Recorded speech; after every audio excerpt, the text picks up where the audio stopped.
talking Memphis wrestling with Randy Hales and special guests.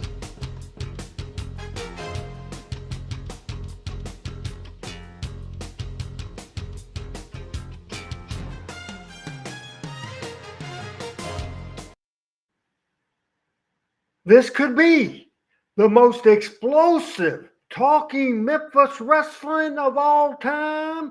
But I've been warned I need to watch it on the profanity, so I'm going to watch it on the profanity. But that does not mean that you will not see fire from me.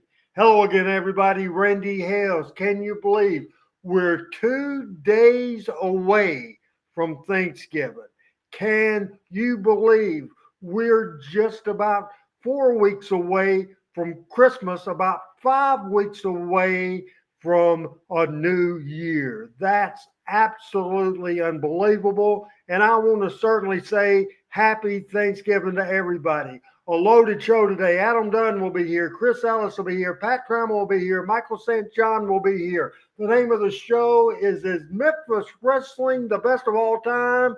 Or is it like Ole Anderson says, is it Tennessee bullshit? We'll start with the first take. I'll take the first take today, and I want to talk a little bit of pride. Pride in my school, pride in my university, pride in Arkansas State University, pride in the Red Wolves, because the last few years it was a rebuilding process. My friend Pat Trammell, who'll come along in a minute, told me he will win. Give him time. Give him time. They were ready to run him out of town. But after this past weekend's game, put up the graphic, Adam Dunn, we are bowl eligible. So he's fixing the program. He is fixing it. Arkansas State University got to win 77-31, bowl eligible.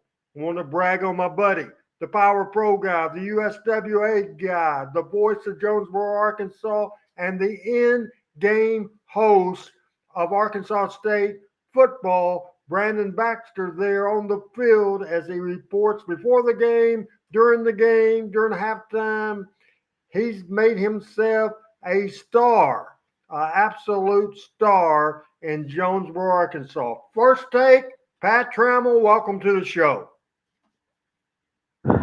Well, hello everybody. It feels like I've been away for a month, but it's so glad to see everybody. When you think this time of year about Thanksgiving and all you're thankful for, I am most thankful more than you know than to our friends that come on here every Tuesday night and let us talk about with you and together with y'all and to be with you and talk about the thing we love about as much as anything. And it means more to me than just about I can say.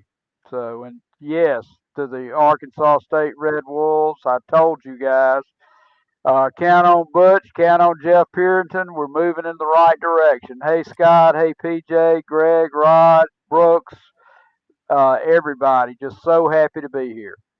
We're defending Memphis wrestling today. Is it the greatest wrestling ever, or is it Tennessee bullshit, as your buddy Ole Anderson said? Anyway, go ahead. Ole Anderson or Shivani? No, Ole Anderson for years has said it. Don't get Well, ahead of the ball game here.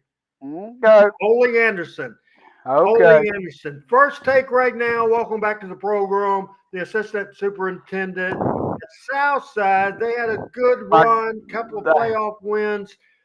It is over, unfortunately, just as it is for my Jonesboro Hurricanes, just as it is for the Valley View Blazers. And now I think Pat has something to say. It is over, but his love of the presidency of the Terry Taylor fan club will last forever.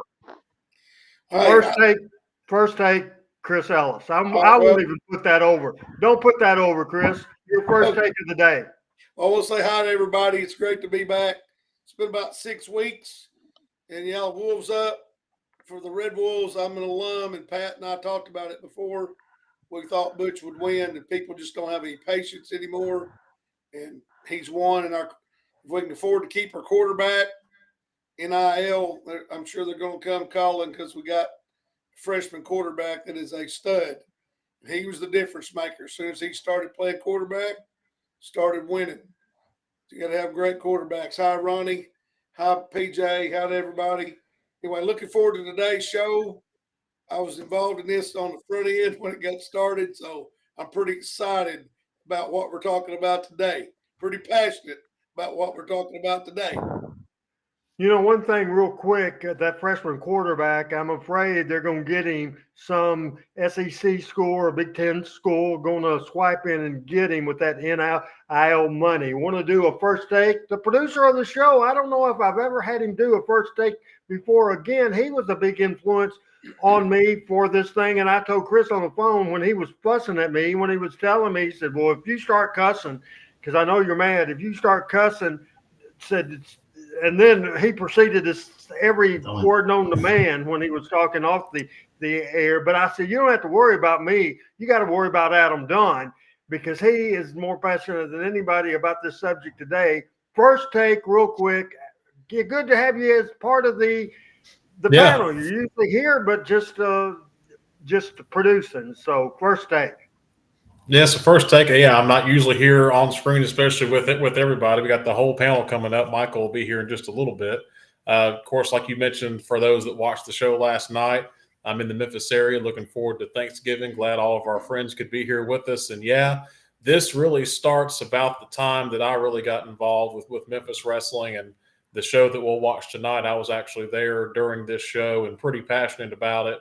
And I have always had to defend Memphis wrestling to people that just don't get it. And so I think we're going to kind of go through that this evening, and I think we'll come out the other side and hopefully people will understand a little more about why we feel the way we do. I'm trying to stretch in time because I want to get Michael St. John, who is the first person in the room. He's been in Nashville today. He was home. He was going to go eat and come back up and do his first take and be with us for the rest of the show. So I've been living with the fact my whole life that people outside the Memphis territory just didn't understand it. Just didn't understand it at all.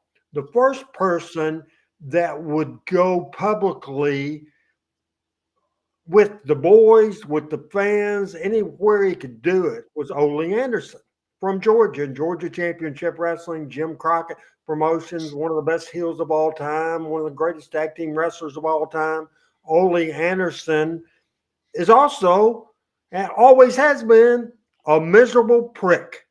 Always has been a miserable prick. And he doesn't like Memphis wrestling.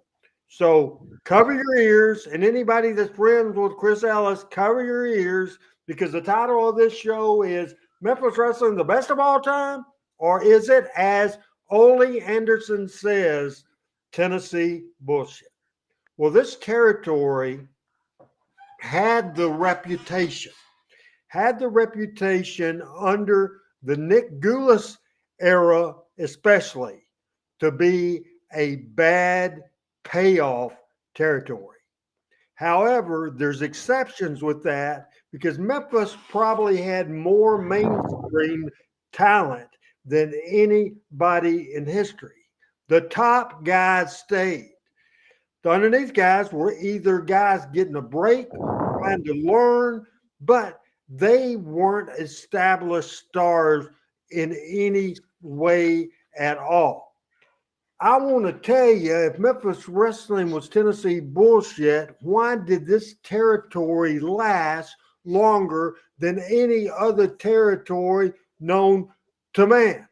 Now, first of all, I want to tell you, let's talk, because we are going to talk about a podcast. An interview was done from Conrad Thompson and Tony Schiavone on Whatever Happened When podcast Conrad does with Tony Schiavone. This was pointed out to me by Chris and by Adam, and they went way over the line, both of them. Now, Michael St. John lives close to where Conrad Thompson lives. He likes him. We've had people knock Conrad before, and and Michael gets defensive. There will be knocking of Conrad Thompson. There will be knocking of Tony Schiavone. So if we have members of the Tony Schiavone fan club or the Conrad Thompson fan club, I take it freaking. That's for you, Chris. It doesn't sound right to say freaking. The other word's better. Anyway, I'm going to say it right now that I am so proud of this territory. I am so blessed and happy that I was born in this territory. I am happy, even though I didn't make millions of dollars as being made in the wrestling business. I got millions of dollars worth, maybe billions of dollars worth of memories. Wouldn't take it away, give it away for anything. I want to give you some dates right now.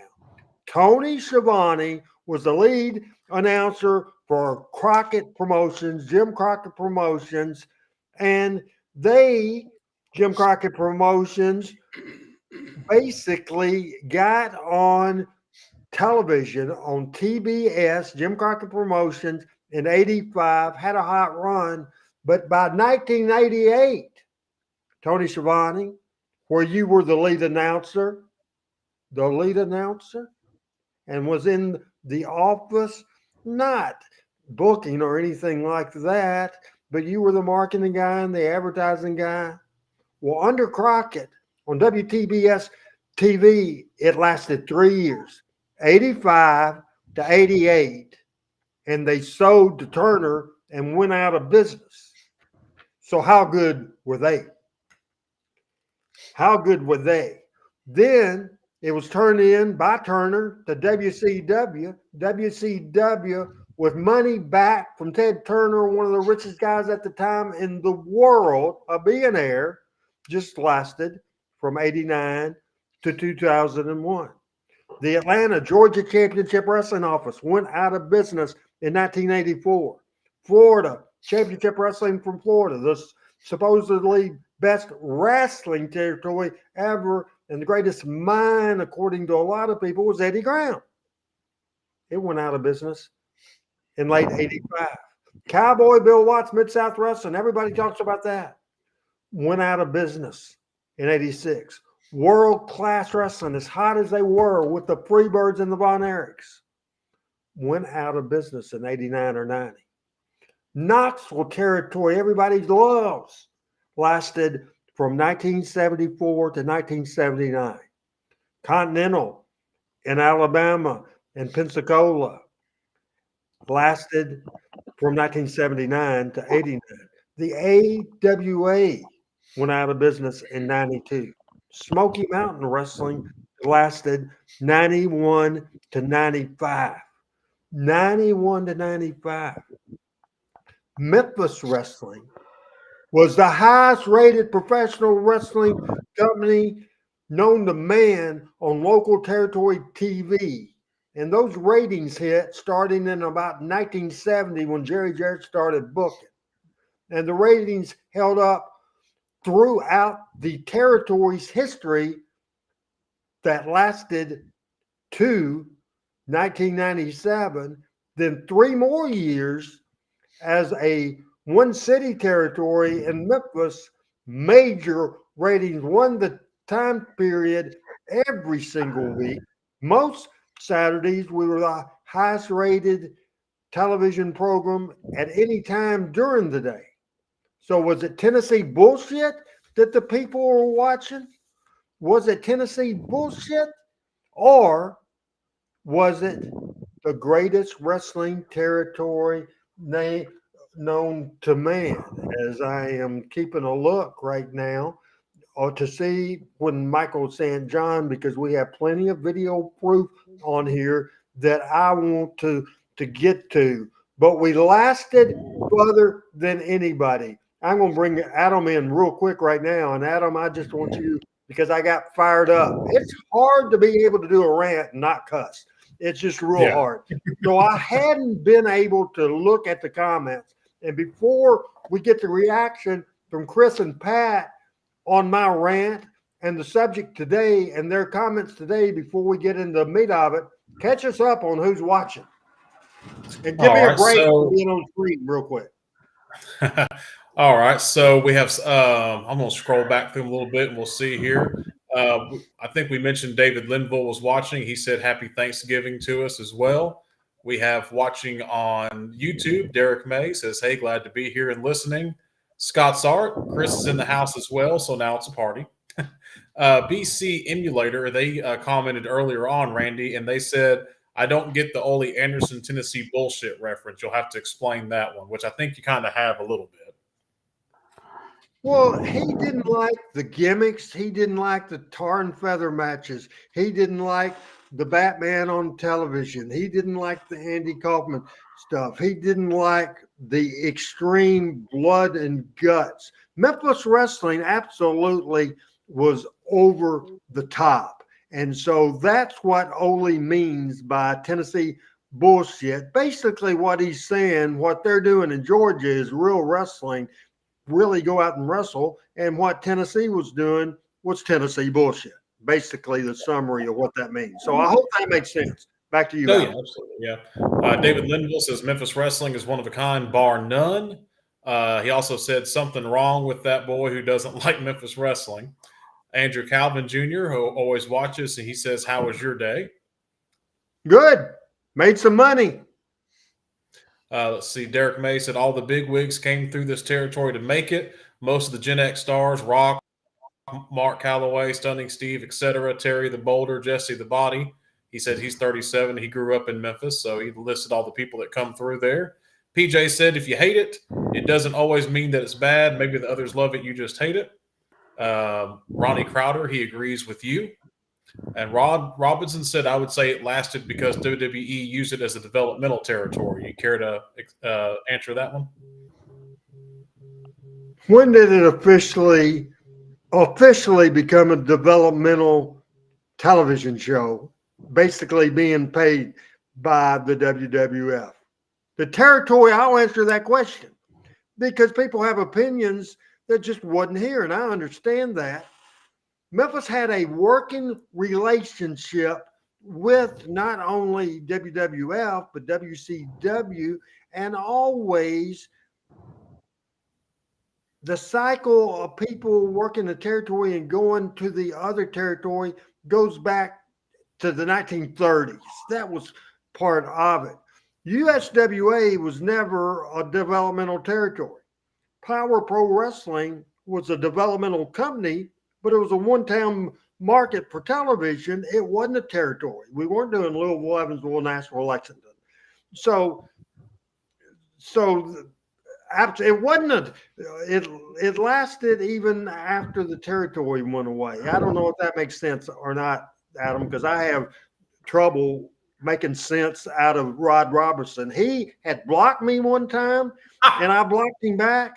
And so I'm surprised he's back on. When I block somebody, they're blocked for life. But anyway, go ahead, Adam. Keep this going. Well, and Randy West says, hello, everybody. Glad to see Randy West on here. Randy, the producer of Memphis Wrestling and for Jarrett Promotions for, gosh, how many years, Randy? Starting in 1978, 1979, the best video producer we ever had. Absolutely. And then got a comment from David says, when did ICW go out of business? That was the Poffos. I'm thinking, I know somebody answered 83. It was on the last legs, but Savage debuted in Memphis at the end of 83 and kept it going for ICW going for several months. So it was probably March of 84 when they finally shut it down. All right. We got Scott's Art says OVW celebrating 30 years in business this year. Mike Wimsett, who's been on before, says, I never cared if I missed any other wrestling on TV, but I couldn't miss Memphis. To me, it was just always consistently the best. And Shane Russell, the son of legendary Lance Russell, is on the show, says, thanks for all you do, Randy. Memphis Wrestling was an innovator, and you were part of it. We will be talking about Lance a little later, and I will be in defense of Lance Russell, Michael St. John, and all the announcers in Memphis. So we started with the first takes, and then Michael wasn't in the studio yet, wasn't arrived. So we've done everybody's first take, and we'll get Chris's opinion and Pat's opinion on the rant that I did, as I did a timeline, folks. If, like Ole Anderson says, it's Tennessee bullshit, why did we last longer than anybody else? Joining the show right now is my buddy, Michael St. John, that's been a busy, busy guy. And Michael St. John is another guy that told me to be patient. He told me, he said, Randy, I can guarantee you, I know you folks in Jonesboro, Arkansas is nervous about the Red Wolves, nervous about Arkansas State, but Butch Jones is the real deal. Well, Michael St. John, I don't know if you heard the news, but Adam's going to put that graphic up there right now. The graphic that I'm very proud to say, the game this past Saturday at the Centennial Bank Stadium in Jonesboro, Arkansas. Put that graphic up if we can. Michael St. John, we are bowl eligible by defeating whoever the hell we defeated from Texas, 77-31. Butch Jones got us going. It's rumored, not for sure, but it's rumored we're going to the Cure Bowl in Mobile, Alabama. First thoughts, first takes. Here's Michael St. John. You better hope you keep Butch Jones. His name is being floated for a ton of jobs out there.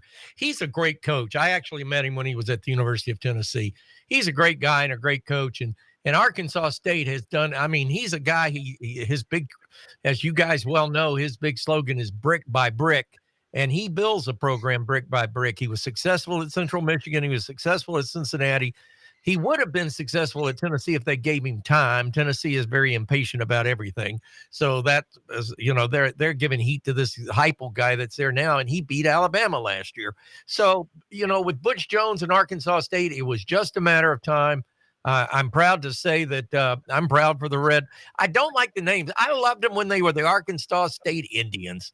But that's okay. I'll live with the Red Wolves. And I wore my Red Wolves shirt. In fact, at some break during the show today, I'm going to run upstairs and get my Red Wolves shirt that I purchased when I was in Jonesboro, Arkansas at the debut signing of the Randy Hales book back a few years ago. And I wore it today because I had read the story about Arkansas State, and I'm proud of them. So that's my take. Now I want you to answer a question. Nicholas Oakes has a question to you. Do you see it? He's asking you, where do you predict, I don't know that guy's name, lands in free agency? I predict he's going to end up in Los Angeles, but not with the Angels. I think he'll end up across the street at the Dodgers. I'm across the street, across the freeway with the Dodgers. I think he's Dodger bound. I think they want to keep him in LA, big market for a superstar. That LA's a superstar market, man. Having lived out there, if you're not a superstar, you ain't nothing. And I think he stays in Los Angeles, but will be wearing Dodger blue. Okay. As Nicholas didn't like that idea. Sorry about that. No, bud. didn't like that. But we're going to be honest on this show. Frank Seaton says loves the cat. Do I have to start paying the cat money for some kind of credit thing? How does that work out, Michael? No. Camera time. I got news for you. I don't know who's more of a camera hog in this studio these days, her or Joshua. When Joshua's around, he wants to be on camera. When I'm on, she wants to be on camera. But I've been gone all day. Had to make the Tennessee trip 2 days early today. But the little girl is here, so. Anyway, thank you for the comments, everybody. And Joshua's these two, they're like thick as thieves. They love each other, and it makes for a great camaraderie when we're all together down here in the studio. Joshua and the Great Cat makes good video for this program. And then M.N. Thompson says, watching live tonight in Florida. He's from Jonesboro. And Ronnie Crowder wants to know her name. Jasmine, actually, but Joshua calls her Jazz, so Jasmine becomes Jazz. Now, I am going to real quick, and we'll need to move this along. with the subject matter, but do you have anything else? We hadn't talked to you in a week or so. Any more first takes? What's going on in your life? Is everybody good? And what's your Thanksgiving plans? Thanksgiving plans here. We're going to have about 20 people. We're getting a turkey and ham. I got to pick up at 4:00 tomorrow afternoon from the church. We had them smoked, and we got about 20 people coming, and it's going to be wonderful. I got to tell you a story, and bear with me, but I got to tell this. Last Sunday night, we had Joshua all day, and we were having dinner at the dinner table. It was me and Melanie, my wife, and Brittany, her daughter, of course, and Mia, the Ukrainian refugee that lives with us, and Joshua. And Melanie says to Joshua, just making small talk, says, Joshua, are you going to come over for Thanksgiving and eat with us? And Joshua replied, Mimi, what's Thanksgiving? So she said, well, Thanksgiving's a time we all get together and give thanks, and we eat turkey and dressing and ham, and everybody, it's a big family, and we all come together and have some fun together. To which he says, and after we eat, we go outside and hide eggs? Did she say, no, that's Easter? What's funny and how this all ties in, the last time the whole family crew got together was Easter Sunday. And now we're doing the same thing on Thanksgiving. So in his mind, you get together and eat. The next thing you do is hide eggs.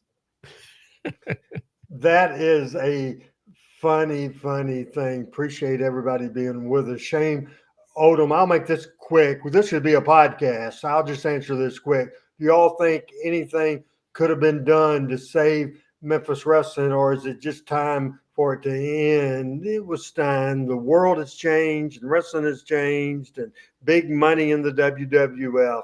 It was just time to be over. I want to say hello to Greg Wayne right now. For sure, Greg, what is going on with you today? Hope everything's good, and I am glad Vicky is good as well, doing fantastic. Now what we're going to do right now, and Adam, stand by, I'm going to have you on your side of the screen because you uploaded it. Attention, Chris Ellis. Attention, Pat Trammell.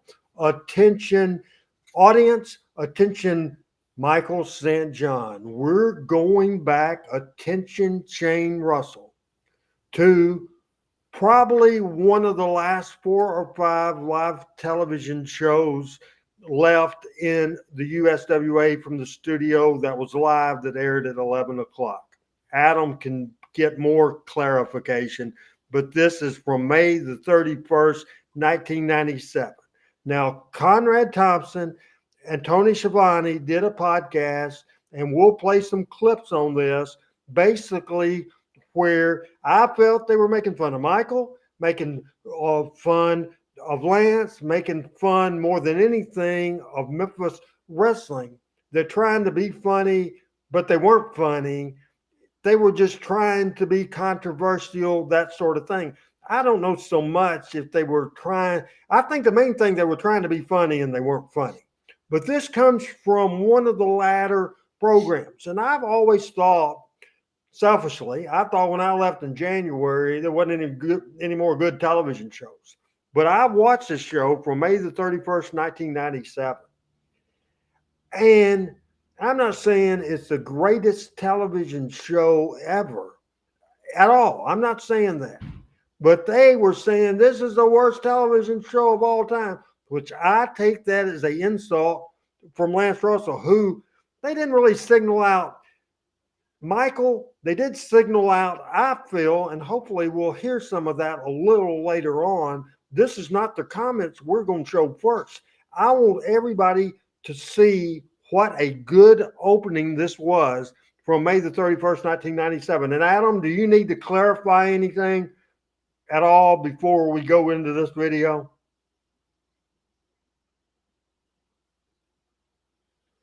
And he does not. And let's go to the live show. This is not with commentary from Conrad and Tony. This is what you saw live on Channel 5 on May the 31st, 1997. This is what I think is a great, great high energy. And the very open part is just Lance at his best, just unique as it can be. as we roll that now on Talking Memphis Wrestling. Last week on USWA Championship Wrestling. This is not your program. You're gonna come and huh? Hey, come on, watch it, Joe. Ahead. After Steven Dunn went down for a back drop. Billy, Luther Biggs, good to see you. Talent agent, South Beach, Miami. I was disappointed. Now don't get mad, don't get upset. The voice. I don't know who this guy is, but I kind of like what he says. Exactly. And you're going to like this. Billy, your voice. We're still showing clips from the last week's show. This was a cold open. I take it back. As, you know, anybody can second guess. I think that little clip went like 15 seconds too long. I would have tightened it up a little bit. As we still are recapping the show, what I want you to see is the great open from Lance Russell. And we go to that.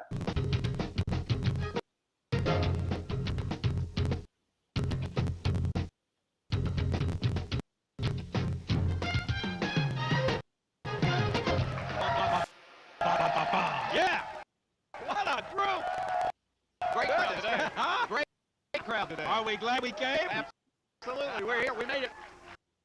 Hello again, everybody. That's Russell along with Michael St. John and the lovely Stacy. We've got for you an outstanding, and I mean an outstanding. We got some brand new wrestlers, but we've got a main event that's going to be something else. Boy, you talk about a headliner, Lance. We have Diesel and Razor Ramon in a match today on TV in a main event right here. You better believe it. In addition to that, the Crew Commission is going to be here. And they're taking on Steve Dunn and Paul Diamond. In itself is a big main event right here on TV. Can you believe this lineup of matches? Plus, Brian Christopher is here. And in addition to that, we've got a young man that will explain why he's here. But he's new in wrestling, and that's not really what he is here for. We'll be introducing. We've got the Legends segment that Stacy will have a little bit later on. How are we going to get it all in? Well, we better get started right away because we got a big show today. Good idea. We'll take out. We'll be back. We'll just kick this son of a gun off right now.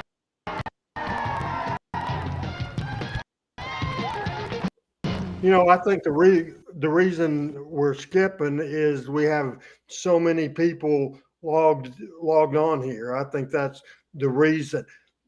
Chris Ellis, what did you think about that opening energy and that opening segment from Lance and Michael?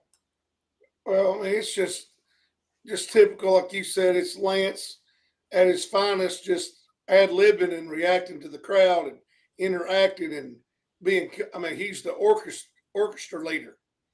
You know, he's just leading the orchestra, and that he's a master. So I mean, that's why he's beloved, so highly respected. Michael's a consummate professional, did a great job as well. That's why people. I mean, they were part of the reason people bought into it, believed in it, loved it, and that's the reason, frankly, that I got so fired up about this when I saw it, was out of respect for those guys. So anyway, I think it was good. Okay, Pat, that opening from May the 31st, 1997, Lance Russell, the greatest announcer of all time, and Michael St. John, no slouch, man, what energy. And the dark hair and the mustache, and that's the look I remember from Michael St. John. Pat, comment on that opening segment. Well, first, I missed the mustache, and I hope one day we'll get it back. You know, it was classic Lance. It was the voice of a wrestling generation. You know, this, you know, and I'm curious to get to Conrad and Tony and all that foolishness because I can shoot that down pretty quickly. Not that I need to, but you know, it's interesting to me. We talked about it. Michael was going through the card. You know, he mentioned 3 matches, and there's 3 WWE headliners that he mentioned. There was Scott Hall, there was Diesel, and there was Brian Christopher that I just caught. So and let's clarify that it was the fake Razor and the fake Diesel. It wasn't Scott Hall and Kevin Nash. Okay. Well, the idea that it's fake enough for them to try to put those guys over would tell you about the quality of it all was. But I mean, this is, this is just foolishness for people that are just, I mean, I know of Tony Schiavone, and I know of his background, and I know how he ended up where he did, and I've got, we've talked many times about, comparatively speaking, for length of a run and depth of a run and people in the seats. What Memphis was versus Atlanta versus even New York versus anywhere. And Ole Anderson should know better than anybody. It's about nothing but putting people in the seats, and nobody did that like Memphis Wrestling. And there was no more cultural impact that is felt today anywhere from a wrestling territory than Memphis, Tennessee. Yeah.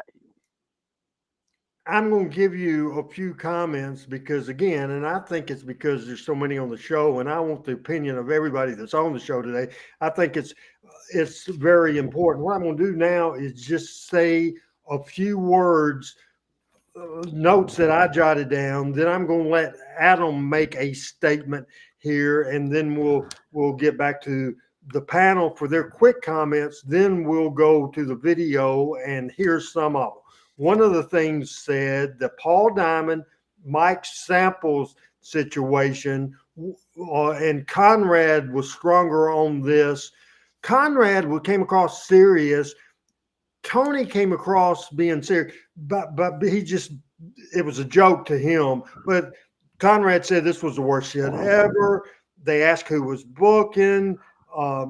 Conrad even said, where was Dave Brown in this show? Was it working? Conrad said, oh, he was working for another TV show. Well, Dave Brown started working for Channel 5 in 1977, never went to another thing. They're just not accurate. And Conrad kept saying, making fun of everything. And Adam will give you his 2 cents in to summarize what offended him. Then we'll get to the panel, and here's Adam Dunn.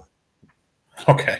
Yeah. So this just came across on YouTube, and I watched it, and kind of like you said, just the big thing that really bothered me about this, and you guys can debate this better than I can, but the big takeaway that I took from watching this is that it wasn't even so much that they didn't like this particular show, which they didn't, but a lot of what they complained about was just basic formatting of how USWA was. They complained about things like doing the on-tour segment. They thought that was bad. They complained about Lance pointing out people in the crowd that were there, like the state senator from Mississippi was there, somebody from overseas was there, and they Conrad's like, oh, what is this? This is stupid, whatever.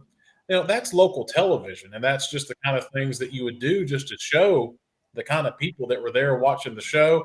And like you said, there's a thing that we'll watch specifically from them where Mike Samples has a deal with Paul Diamond. They asked who's booking. This is the worst thing that they've ever seen. And just how in the world, I don't care what USWA show it is, to say that that's the worst wrestling you've ever seen, that covers a lot of ground, and I think that's completely wrong. And this, and then always people will watch USWA from this time, and they'll say, "Oh yeah, I can see why." They were going out of business. Oh yeah, this TV show couldn't compete with the Monday Night War. The Saturday morning Memphis wrestling TV show never competed with the Monday Night War. That was never the issue, even during this time. Now Memphis, yes, the houses were down because it was a Monday night town, and that's when the Monday Night War was on TV. I will concede that. But now, Randy, you can back me up on this. The other towns in the territory were hot and doing just fine.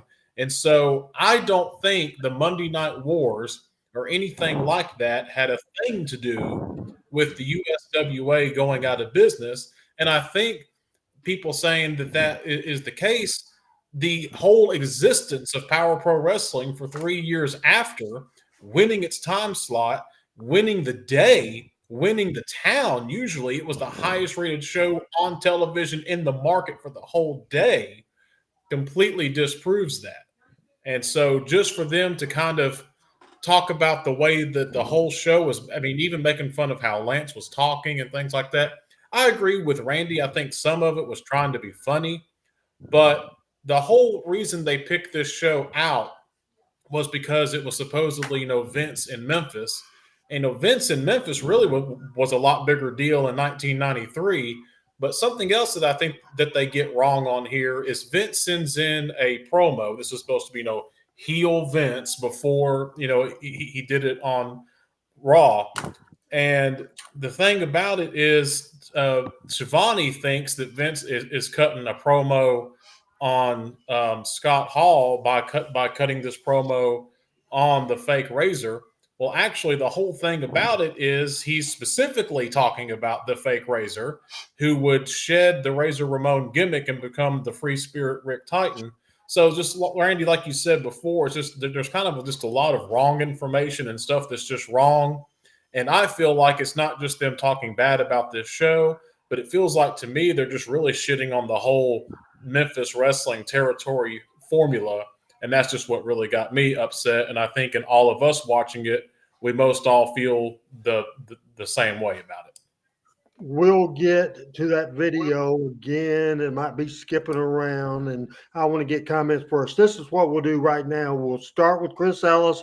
We've heard from Adam. Chris, do you give your take on what we've talked about so far? Then we'll go with Pat. And then, because I figure since he's on a show that's being knocked, we'll save the best for last with Michael St. John, because I don't know what Michael will take this personally the most of that he was on the show, or they were making fun of Lance, or whatever the case. I've sent the video out to Pat and Michael. I hope you've listened.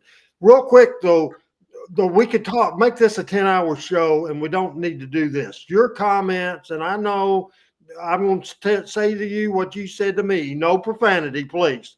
Anyway, here's Chris Ellis. I can't use any because of my job, but y'all know me. I don't normally do this. But first thing I want to say is Ole thought a hammerlock in the corner and tagging out every 5 seconds was exciting. So he don't know what the hell he's talking about as far as exciting wrestling. That's what Ole thought wrestling was. So there, I got that off my chest.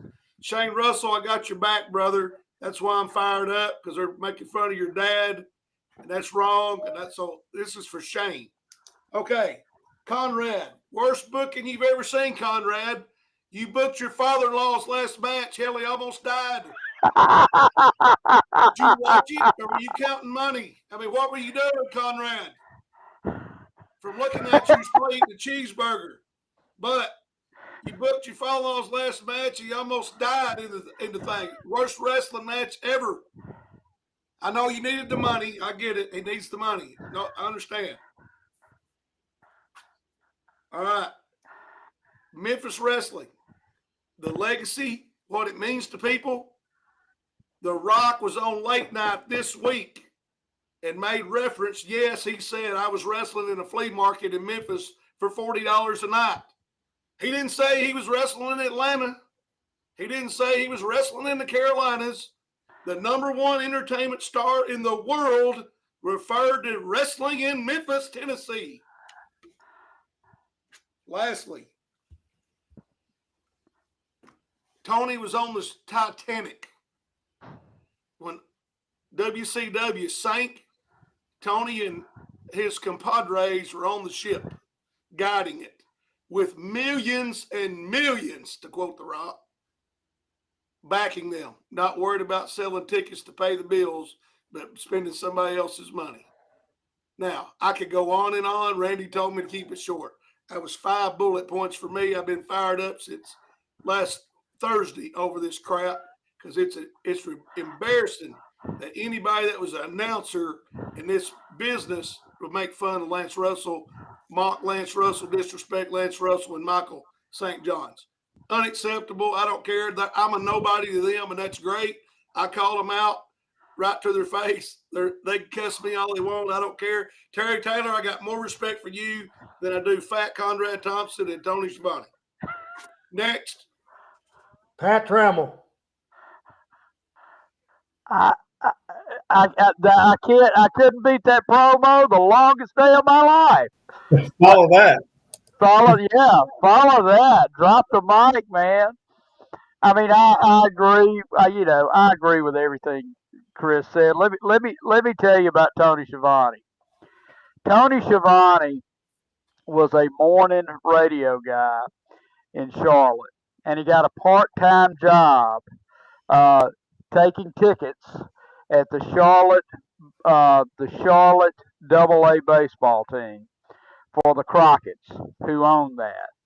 He became the driver for Mrs. Crockett, and then they got him a radio job on one of their radio stations, and that's where he started. Tony Schiavone has always known very little about wrestling, and he's always been the hey boy for the Crockett family. Just put the numbers, and Ole being the original grumpy old man. And Conrad, I think, is a decent guy. I've not seen that clip.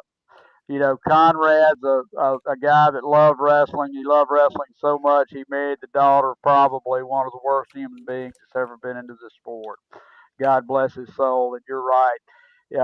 Jeff Jarrett booked that match or wrote that match for him, and he did all he could do to keep Rick alive and make it look like he was moving. If you want to talk about wrestling, if you want to look at it in the way you should look at it, and I've got a special insight into this, and I've said this many times before. My hometown was a test market for cable TV. We were one of 3 cable TV test sites in the country, one being Flagstaff, Arizona, one being Denver, Colorado, and Talladega, Alabama being small. We had TBS when TBS had 2 color shows on it, period. It had the Atlanta Braves and it had Georgia Championship Wrestling. And everything else was black and white because Ted Turner couldn't afford to buy colored, the newer reruns of situation comedies and such. So, wrestling, because Turner had one of the first superstations, because in his to his great genius and brilliance, he figured out that any TV station in America could buy a transponder on a satellite dish, which is why the Superstation was the 4th network.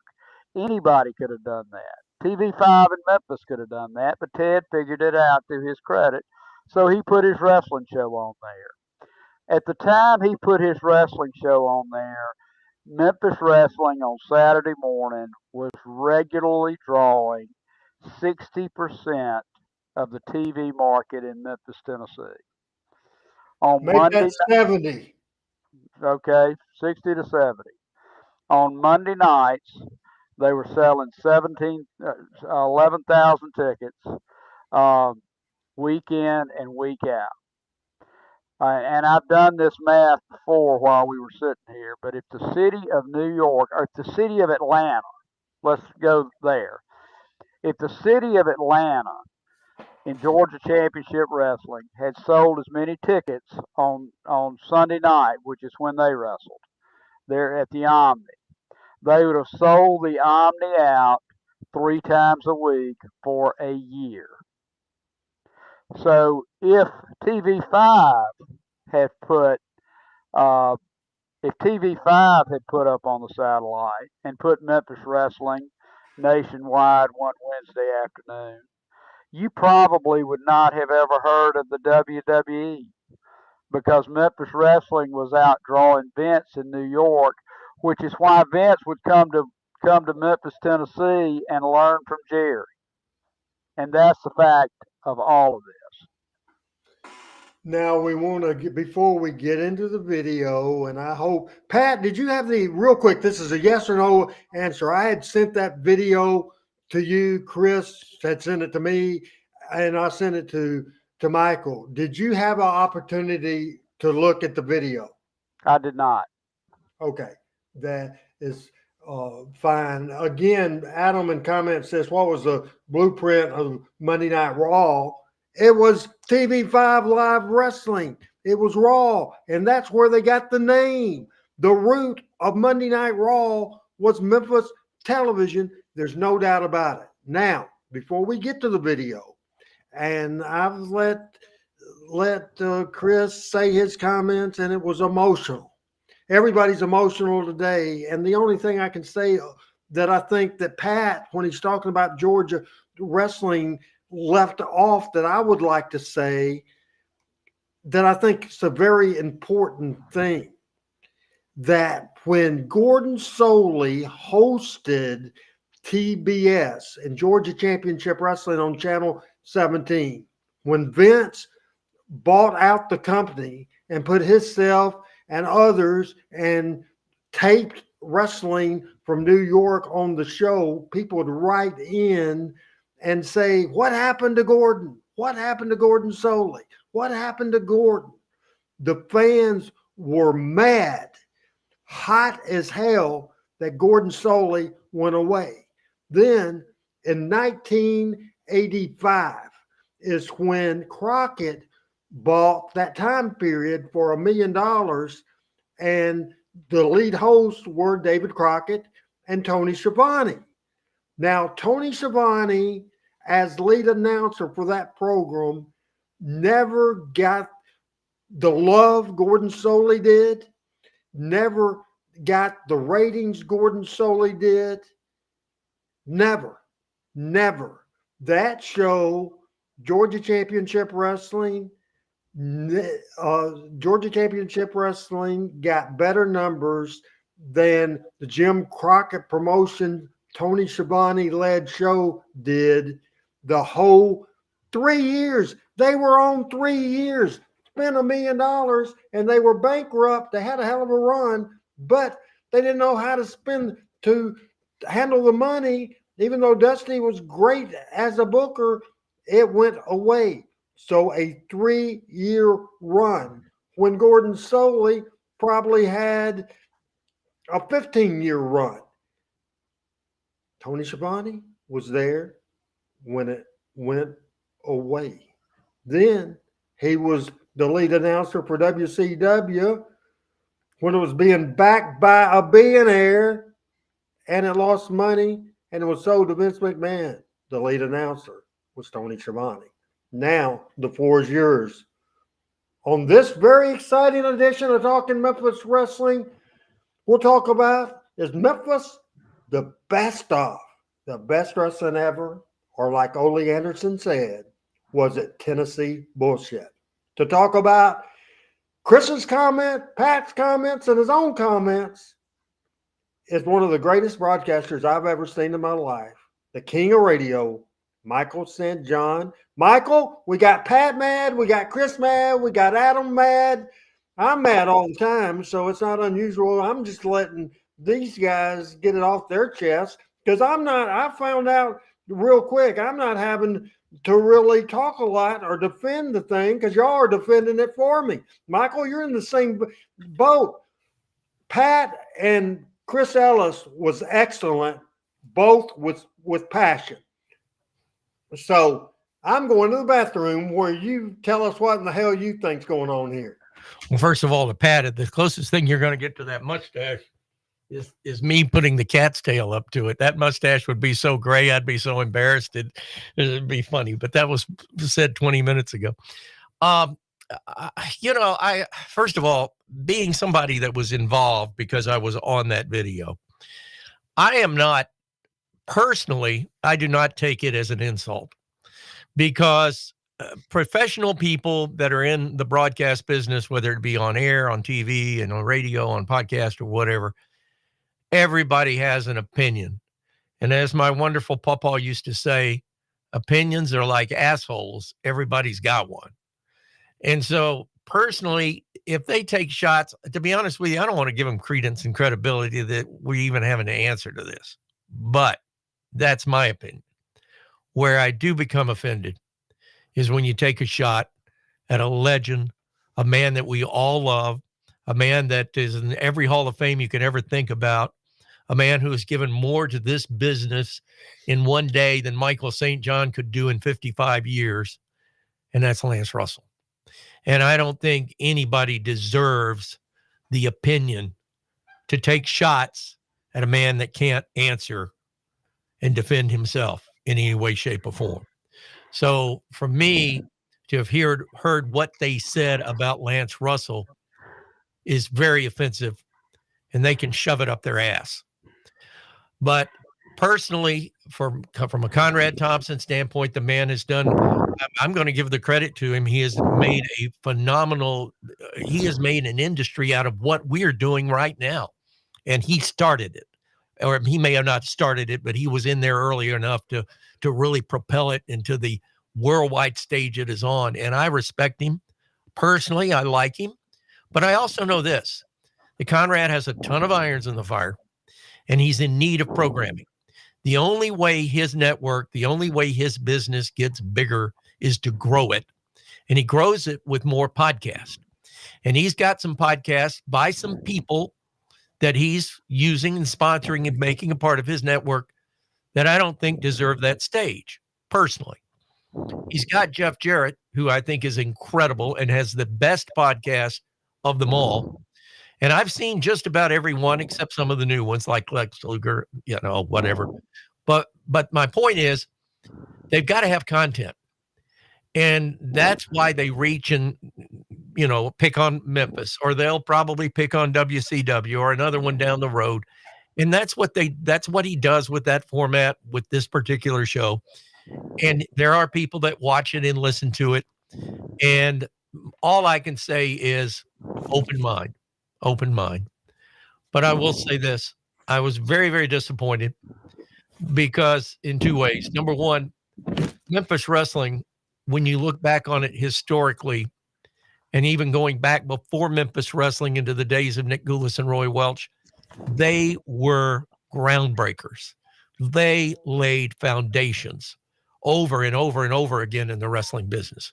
Whether it was painting a black man white on Birmingham television or tar and feathering a wrestler in Memphis, Tennessee, or having a brawl in a concession stand in Tupelo, Mississippi, the first scaffold match ever, it all goes back to those roots. And it all goes back. People think about Bernie Miklasz, who was a writer for the St. Louis Post-Dispatch, did a great eulogy when the great Sam Munchnick passed away. And the one thing that he called on was the fact that innovation was the basis and the groundwork and the foundation of the success of the NWA through the genius of Sam Munchnick. Well, professional wrestling is today what it is through the hard work and the labor and the blood and the sweat and the tears and everything that every wrestler that ever appeared on Memphis Wrestling or in the Goulas Welch territory started. It all grew from here. Eddie Graham copied here. Jim Crockett did what he did because of what Roy Welch and Nick Goulas did initially. You go all around the country, never duplicated, often imitated gear, never duplicated, in the words of the fabulous Jackie Fargo.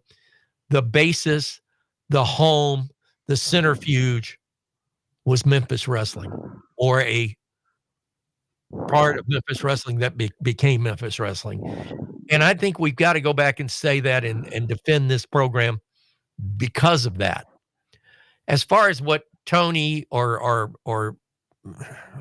anybody else would say, everybody, like my papa said, everybody's got an opinion, just like an asshole.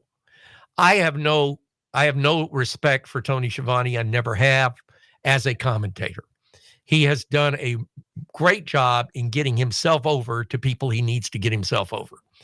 But you can watch, to me, and when you watch AEW in this day and time, the show goes to hell and a balloon, a prick goes into the balloon or a pin goes into the balloon the minute that Tony Schiavone has a segment on that show. I mourn the fact that Jim Ross doesn't have more time, but I think Jim Ross, unfortunately, with his health and his stamina and his abilities in this day and time at his age, is not the Jim Ross we all knew and loved. But getting back to this, my big take is they can take as many shots at me as they want to. I may be the worst wrestling announcer in the history of the world in their opinion, and that's fine. That's their opinion. But I know this, Lance Russell not only was a great wrestling commentator and an even better program director for television, and he proved it at Channel 13 in Memphis, but Lance Russell was one of the finest men to ever walk the face of the earth. And for anybody to take a shot at Lance Russell, I'll repeat, you can kiss my ass. Very, very strong opinions. And again, we may have problems with the video. And I uploaded this video on the left side, Adam, but I believe you can start it when I go and pitch to it again, because we have so many people on here. And I will say, because our mics will be open, I will say when to get out of it. And Michael's comments were absolutely fantastic. Everybody with great comments right now. We're going to start with a segment between Mike Samples, who I didn't really like, and he was the booker at the time. However, the booker in name, I think, and Michael, I want you to take you back to May the 31st, and I think we've had, and get Michael back on the screen, Adam, before we go back to the thing, because of everybody that's on this show today, the one person that was there working for the company on the air was Michael St. John. So when they say who is booking this shit, the official booker was Mike Samples during this time, or Dutch Mantel. It looks to me like the person formatting the show and handling the main stuff was Jerry Lawler.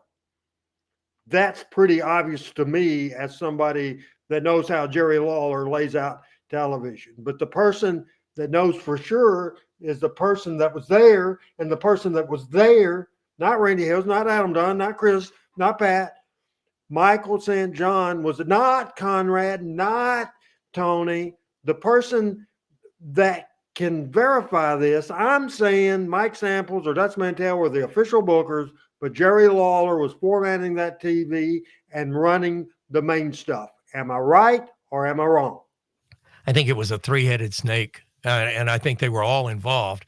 And I remember that, Mike may have had a lot to do with the booking of the matches, but I remember Dutch was sort of like a floor director for changes. And if I recall, that was one of those shows where we had a lot of things that came up change-wise on the fly. And I think it shows in the production of the show, but and things happening that we weren't either privy to, or they decided, hey, let's do this after Lance and I had already been briefed. So if I recall correctly, Mike Samples was booking. Dutch was very heavily involved, but Jerry was overseeing the show. Now, you saw the open that we showed earlier live from that day. What did you think of the energy? I thought it was just excellent. I thought you and Lance together opening that show was absolutely tremendous. That took place May the 31st, 1997. That's been a long time ago, Michael. I want to know, over 20 years ago, maybe 25 years ago now, I want to know, watching that back, what you thought of that high energy open and the chemistry you had with Lance Russell. Well, Randy, anytime you go on any kind of show, whether it's this show or the podcast that you do or anything that any of us are involved in, anytime you have something good that you realize is going to be good or looks good on paper and you think, hey, we got something here. I can remember Lance, and Lance was always like this. Behind the curtain before we went out, Lance would say, come on, boy, let's make this one the best one. I mean, he always had that little comment that made you want to do your best.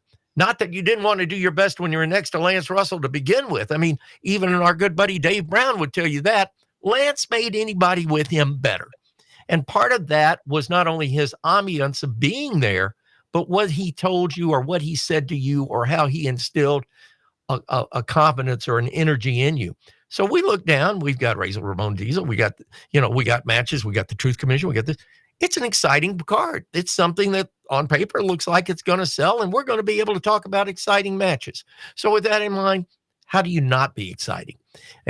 And that was one thing when I ever worked with Lance, whether it was the first time I ever worked with him at Bowling Green, Kentucky, whether it was on camera with him at Channel 5, or whether it was at a spot show or something we were calling together, never had ever had any words with Lance Russell other than good words.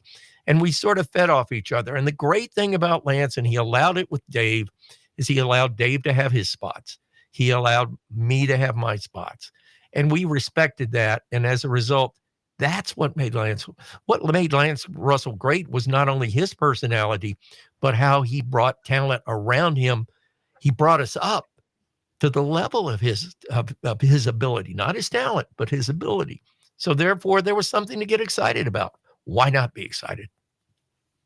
I just want to take a few minutes and I want to credit the Conrad Thompson. And I agree with Michael St. John, the Jeff Jarrett podcast that Conrad did or does is my favorite podcast. I love that podcast. Also, for those of you that don't know the history, the first podcast that Conrad got hot was the podcast with Bruce Pritchard. And the number one thing, the thread of that podcast was all Bruce, but it was to take major shots at Jerry Jarrett. So a Conrad podcast taking shots at Memphis Wrestling is nothing new at all. Again, I think they try, and let me ask you this question, watching most of Conrad's show, do they try to be a comedy show? Is most of the stuff they say humor or attempt at humor? Do you think that's the goal for them to be funny, Michael? I'm gonna give you a parallel universe here. There is a rock station in Huntsville called The Rocket, 95.1. I actually named the station back in 1989 when it came on the air, and the local cancer doctor had bought the station. But it's a rock station, and their morning show is sort of a sardonic, sarcastic, tongue-in-cheek, and one of the guys that does that or is on that morning show is a good friend of Conrad's and does some of the podcast and does a lot of the live events with Conrad. And there are people in this town that are, the lowest common denominators, rednecks. Not that all truck driving people are rednecks, but it's the people that, it's not the people you want your daughter to marry. Let's put it that way. That's the meat of that audience. And because he's in tight with Cassio Kid, who's part of that show, it sort of has, and he's a fan of that show. Conrad's a fan of that show, and that's fine. I mean, it's his taste. It's what he likes. That's fine. Everybody has their own likes and taste.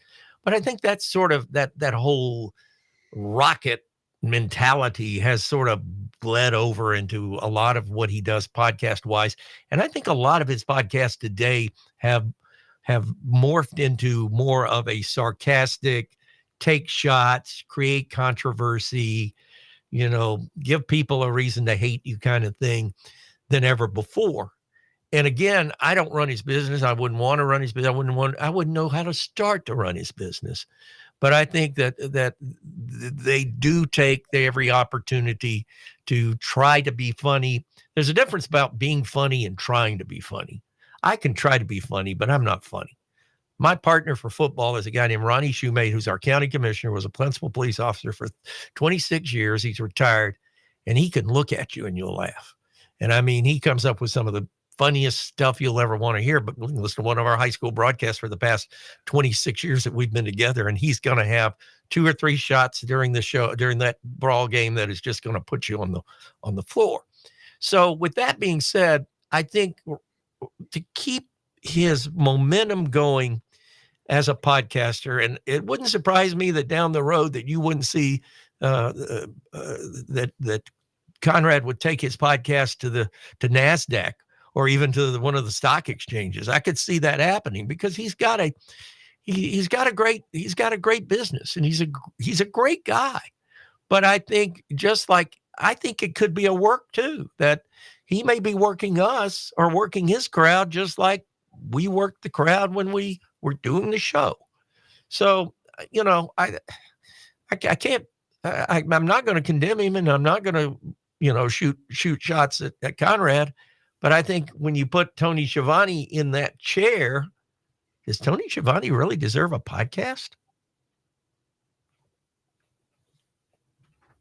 Let's watch a little bit, and I want to credit the Tony Schiavone, Conrad Thompson podcast, what happened when, and we're just going to show a couple of clips of that as we're using those clips to review the program. You can get that podcast on YouTube or wherever you get podcasts. So there's the plug for the podcast.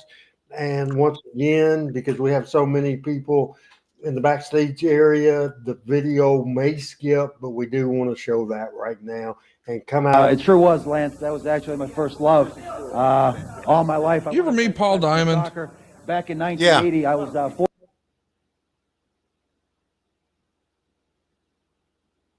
fortunate to be the 6th pick overall. That's right. He was in the WWF when you were there, or in Express. Uh-huh. 6th pick overall. Ian, keep it down, Mike. I'll think of his name. Something serious here about it. He was the 6th pick. I heard him. The name's Pat Tanaka, dumbass. He was a DJ at a strip club in the early 2000s. Really? Yeah, that's when I knew that guy had life figured out. I mean, imagine your life. You go from getting paid to be a pro wrestler to you get paid to play rap songs while girls get naked, and you can sleep late. You know, it's not like you don't have to get up early. You know what I mean? Like, now the microphones are lunch, open, no guys. problem.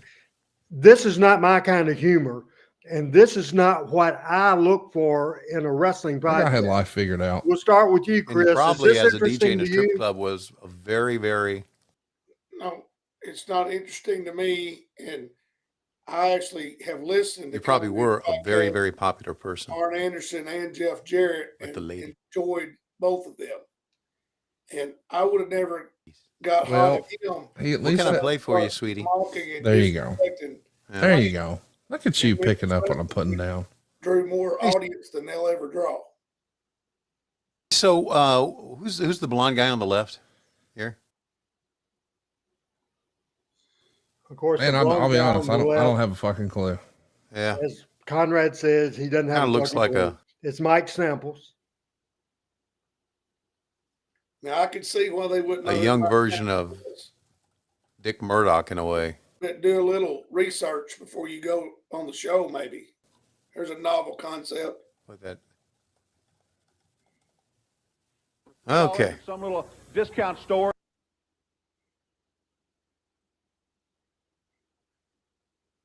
You got a whole soccer team. You're going to play football. You get a real helmet like this, which costs about $350, maybe $500. If you get a good one like I would buy. This show then and put the link up in the comments section because by the there's time so you get much the skip. shoulder We're pads gonna come out of and this everything, pretty to outfit one quick, guy so on we're not going to be able to get across everything we want to get across because this is just one bad team television might cost $800 right now. So I or want in you the to put the professional link ranks, which of I this know professional actual football audio there. We'll try to get through this segment. and professional soccer are not the same thing. It costs you $1.50 there, might cost them $1,000 or more to outfit a professional football player. That's a man's sport. That's for little losers that can't play football, pal. You're standing out here making a fool of yourself. Boy, this is fucking terrible. Talking about this I guy. know. He can do more stuff with that soccer ball right there than you can do with both hands and everything else. Now, why do you come out here and do this? What are we doing? One other thing. I don't know, but he's getting a tongue lashing from Lance, buddy. Heard of him, haven't you? At least in your sleep. He did on his radio program just a couple of weeks ago a whole little thing about how playing soccer is causing brain damage in these little children. They're out there. Yeah, brain damage. Right? Brain damage? They hit the ball on their head all over, and it causes brain damage. I played soccer pretty much all Well, you see what's going to happen here. I've hit the ball with my head hundreds of times. Okay, it doesn't cause brain damage. Thank you very much for proving my point. You're a soccer player, and you're the dumbest guy I've ever met. So you just proved my point. Boy, yeah, you didn't prove anything except that you're out here irritated. Get all blown up if you want to, but I'm telling you, I can prove it. All blown You're up. man enough to let me hit you in the head with that soccer ball? You're man enough? Well, let's prove it. Let's prove it. Yeah, we can prove it. That's no problem. Oh, you're going to let me prove it? Yeah. What about that, fans? You think you're going to let me prove it? Well, really? you don't have to go along with this thing. This guy's out here. He's not supposed to be out here. Oh, yeah. And what now you want to hit him in the face? Why don't you back up so you don't get hit? Right out here, please. Get right there. Now, as hard as I can hit you in the head with this. What are we doing? Watch this. Goodbye to about 20 brain cells. Take care. Watch out now, Paul.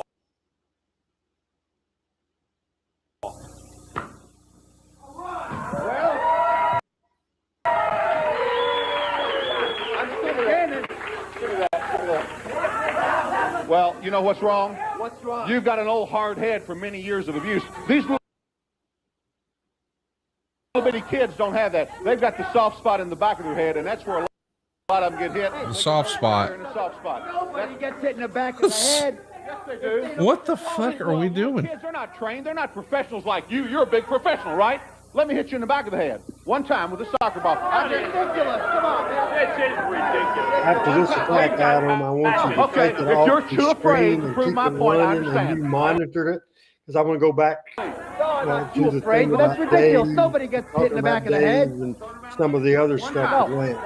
We'll watch the attack right now. For all the little kids out there that want to play soccer, you're going to turn your back on them. Just turn your back on me one time. One time. For all the little kids. Just look. Right here. In the soft What spot. are we doing? Trust me. He's How trying many to tell times you has they he don't get said hit that? in the back of the head.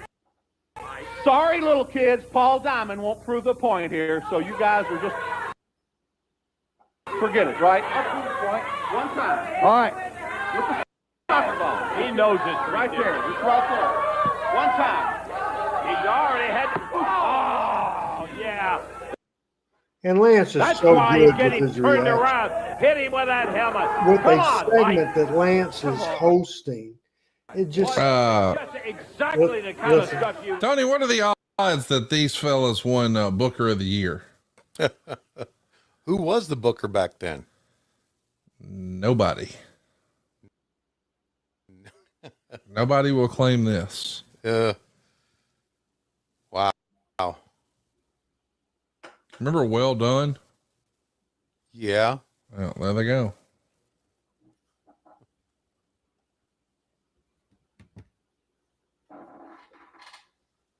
All right. Thank God we got to take a break.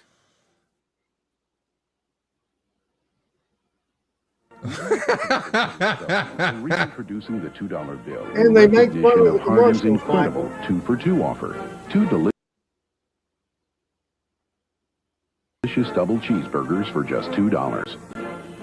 Hardee's.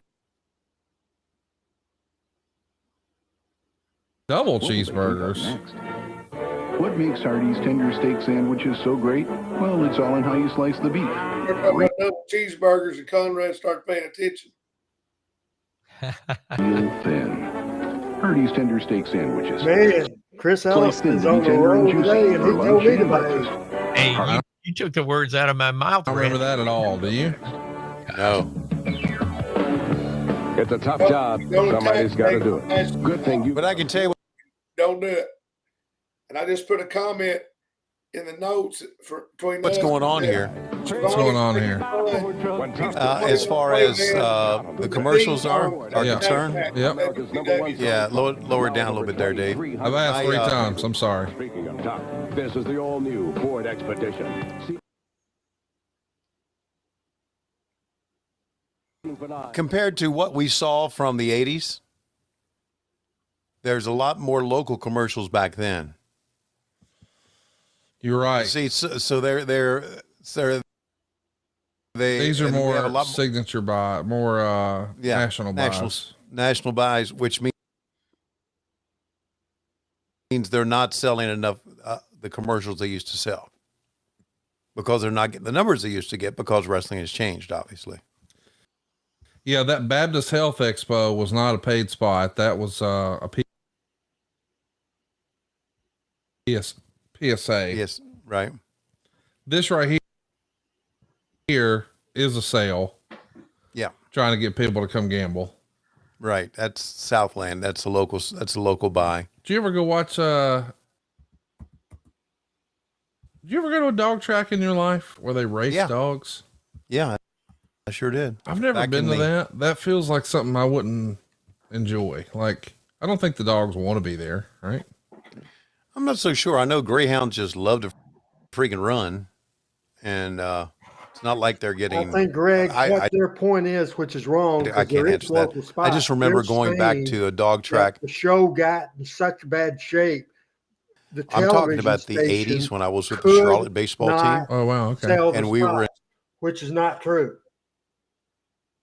Well, one of the things you got to realize, and they don't spring training realize, Hollywood. National spots demand more money than local spots. Florida. So if you got a national insert and they on call a it a little bunny Hollywood. they're paying a top dollar. And when I say top dollar, probably these spots are $200, $250 minimum. Back in that day, they go for $600, $700 now.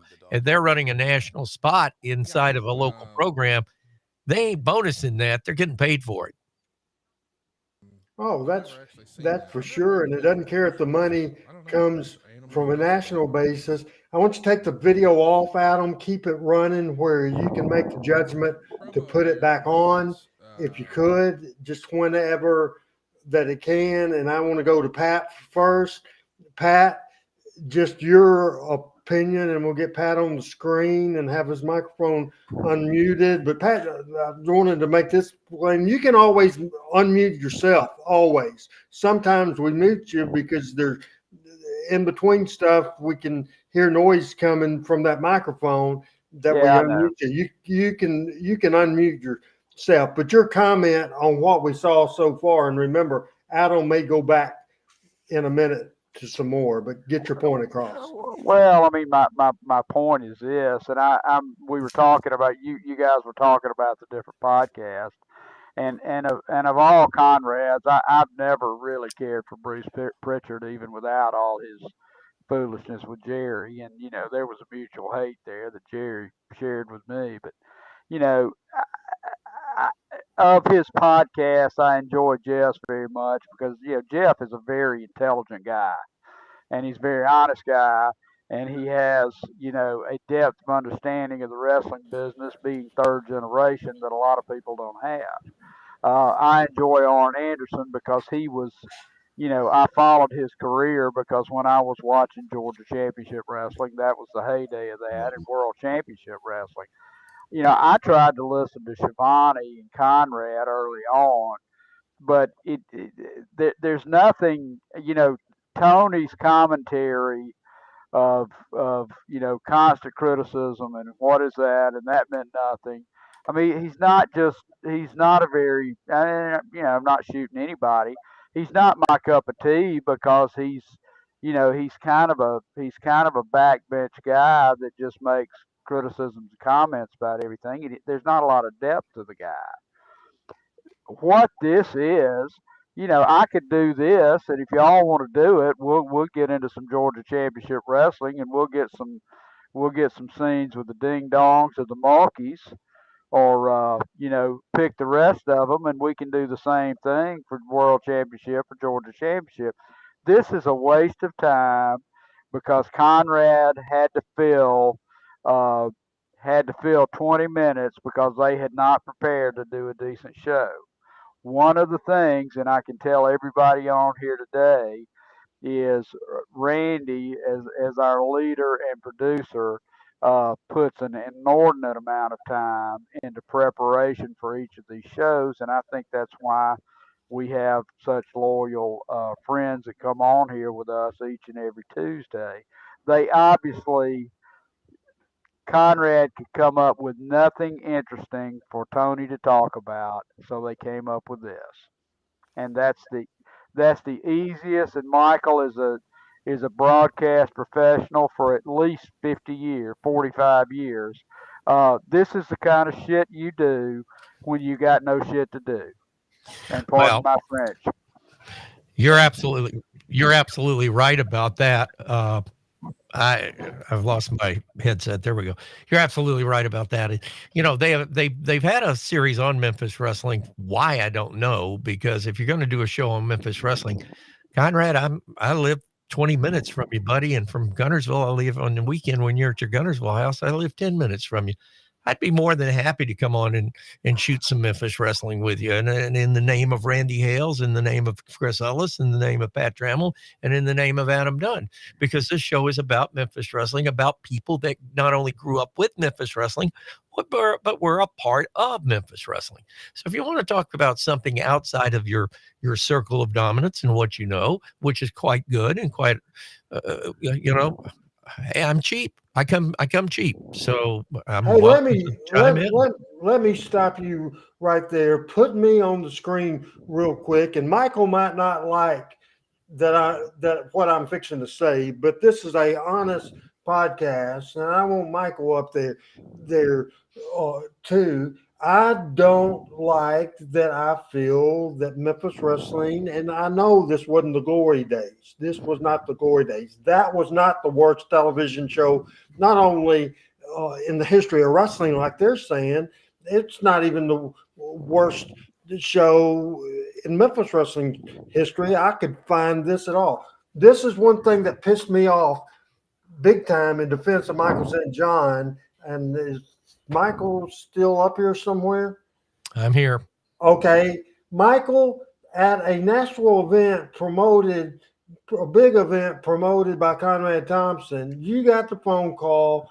You were excited about it, and you were going to host something with, I think, Jerry Jarrett and Jerry Lawler. And at the last minute, and I don't think you ever got word on why. It could have been that Jerry Lawler, just because it's a WWE contract, it could have been on Lawler. It could have Lawler just couldn't do a video that wasn't a WWE video. I don't know what the case was, but I was pissed off that you were booked. You announced it on this show, and then you changed your personal schedule and your work schedule, and you were going to Nashville, and the night or two nights before, you got canceled. To me, Michael, that was bullshit. Well, and I don't know the surroundings of it. I mean, you shoot a movie, and a lot of film that you shoot ends up on the cutting room floor. And this may have been, I was supposed to do a panel discussion turned into a podcast with Jerry Jarrett and Jerry Lawler. And it was scheduled for the day before, and then they scheduled it for the morning of. And and Conrad sort of washed his hands of it and put me in the hands of one of his lieutenants that was supposed to get it all done. And to be honest with you, I never thought, until you brought it up, I've never really thought a second thought about it, because I just figured it was something that got cut on the cutting room floor, and somebody may have been behind the scenes saying, we don't want that guy involved, that's fine. I've got plenty to do. It's no big deal. But, again, I'm not going to knock Conrad Thompson and what he does and how he does it and what he's been a success to do. I'm just, that's not of my nature, because I don't agree with that. But what I think everybody sort of hit on the same thing is, I think there was X number of minutes to fill in this podcast. And they ran a tape that they found that was one of the last shows when the USWA was being tanked. Michael has something Adam has something to say real quick as he's viewing this. Go ahead, Michael. Adam. Yeah, just to say, the entire point of this podcast was they were talking about Vince McMahon being in Memphis. And as you remember, of course, Vince was in Memphis in '93, but Vince sent a interview to this show, and their whole point was that this was like an early heel Vince McMahon. And so they showed the whole show to get to Vince is in like the next segment. So that was the whole point of. But just in them sitting and watching this show, waiting for that to happen, it's like, in my opinion, they just shit on the show the whole time. Something I had up earlier that I thought was funny when Pat was talking, they mentioned at some point that, like, well, Dave's not here. Why is Dave not there? Oh, well, Dave went to work at a different station. Literally just a few seconds ago, there was a commercial for Channel 5 weather with Dave on the commercial. So I don't know how they missed that. But that was on there as well. Review the show before they started shooting. Before they started talking, they didn't review the show. Clearly, they didn't really review the show, and I just thought it was more of just they were just knocking the show, but they were knocking elements of the show that weren't so much to do with the show, but just Memphis wrestling in general.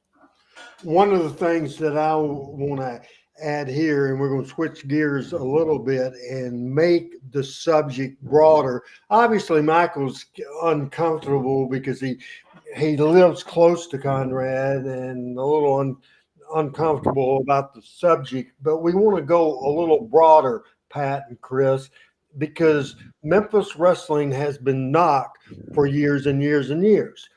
The title of this is Memphis the best of all time, or is it Tennessee bullshit? And Ole Anderson used to refer to the Memphis style as Tennessee bullshit, and people don't understand Memphis wrestling. Memphis wrestling television show was to get people excited because it was the live event revenue business, to get people excited. So no, they weren't a lot of matches on the show. It was the announcers telling stories, the wrestlers telling stories, and the build for the card. But again, Memphis wrestling has been knocked since the beginning of the time. And the question, and I think you will know this, going back, Michael St. John, to the Nick Gulas days, and not as many complaints, but also heard some of it from, of course, about Jerry Jarrett. And I've been knocked for payoffs as well. You know, it just goes with it. But I kind of answered the question. Would you say from the Gulas area was the worst, but then after that as well, the biggest knock on Memphis wrestling? Because I want to defend this. Michael St. John, is somebody there, was the biggest knock that you heard about Memphis wrestling was about the pay? All the time. Absolutely. All the time. This is my statement on that.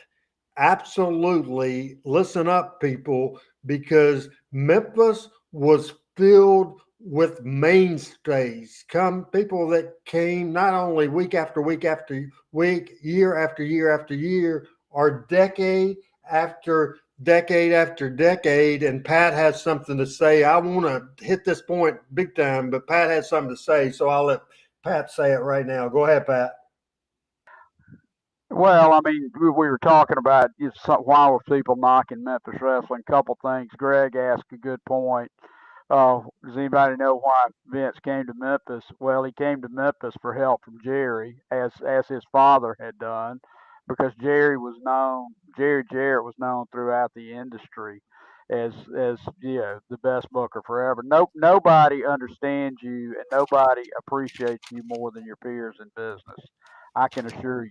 I've been in business for 27 years, and the people in my industry know who the good ones are. The people, including Vince and Vince Senior, and Jim Barnett and Vern Gagne and legendary promoters knew who the best booker was, and it was Jerry Jarrett, and they came to him for help.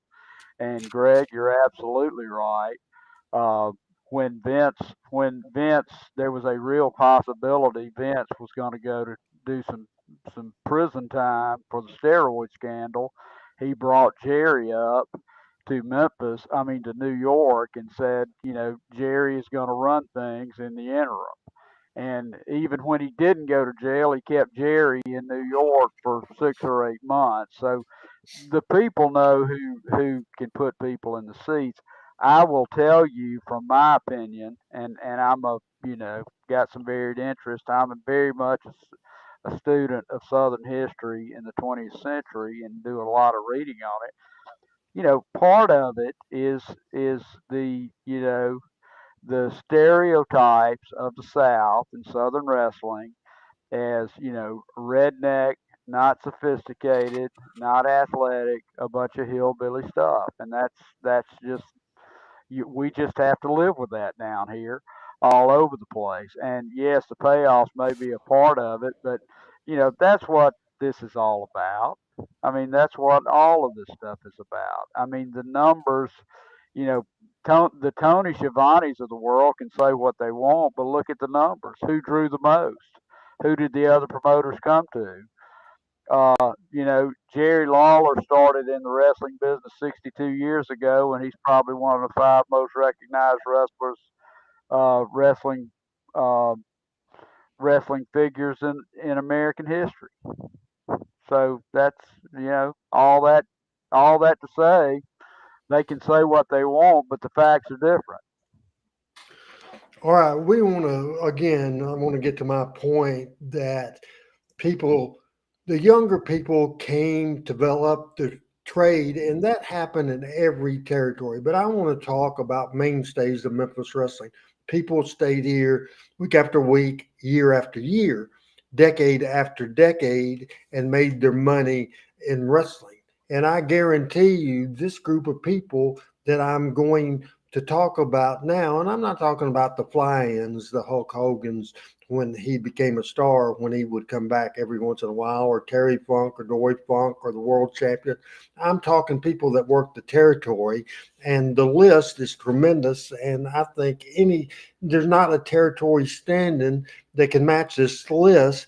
And I'm leaving out some names from Sputnik Monroe to Billy Wicks, to the fabulous Jackie Fargo, to Don and Al Green, to Tojo Yamamoto, of course, to Jerry Jarrett, to Jerry Lawler, to Bill Dundee, to Rocky Johnson, to Phil Hickerson, and Dennis Condrey, to Phil Hickerson, to Ricky Gibson, to Tommy Rich, to the entire Gilbert clan, to Handsome Jimmy Valiant, to Joe LeDuc, to Austin Idol, to Randy Savage, to the Fabulous Ones, to the Rock and Roll Express, to Jeff Jarrett, to the Fantastic, to Jimmy Hart, to Dutch Mantel, to Coco Ware. I can keep going and I keep going and I keep going.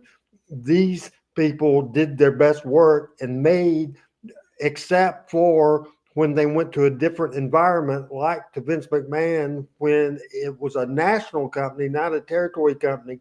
The list of people I mentioned here made the best money in the Memphis territory than they ever did in any other territory. And everybody from Idol till we can go through this list worked all the territories.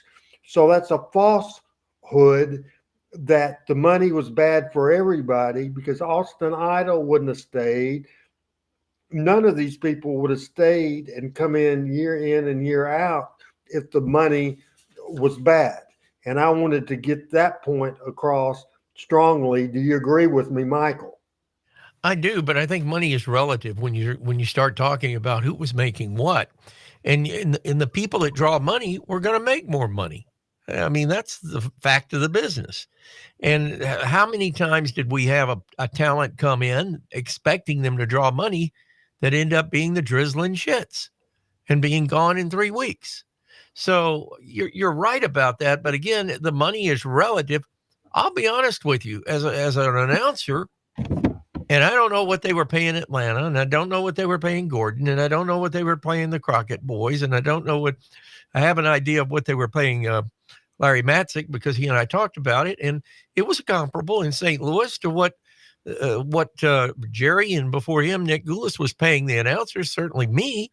And I'm a different day and time. There was another thing too. There were contracts back then but there was also wrestlers that came in literally on a prove themselves basis. And I think you have to make that distinction. But I agree with you, Randy. It's a long answer to a short question, but I agree with you, Randy. I absolutely agree with you. Now, other people out there, you've heard the knocks. We've all heard the knocks about Memphis wrestling. We want to go to the video on the clip side. And this is from the one man gang who his name is George Grays, currently 63 years old. He started in ICW as help me off, Crusher Broomfield was the name. Then he went to Bill Watts, and he was leaving Bill Watts when he starts talking about this video. This is the one man gang, somebody else that wasn't a fan of Memphis wrestling. And we go to the clip side. Our mics will not be open here, but let's go ahead and listen to this video.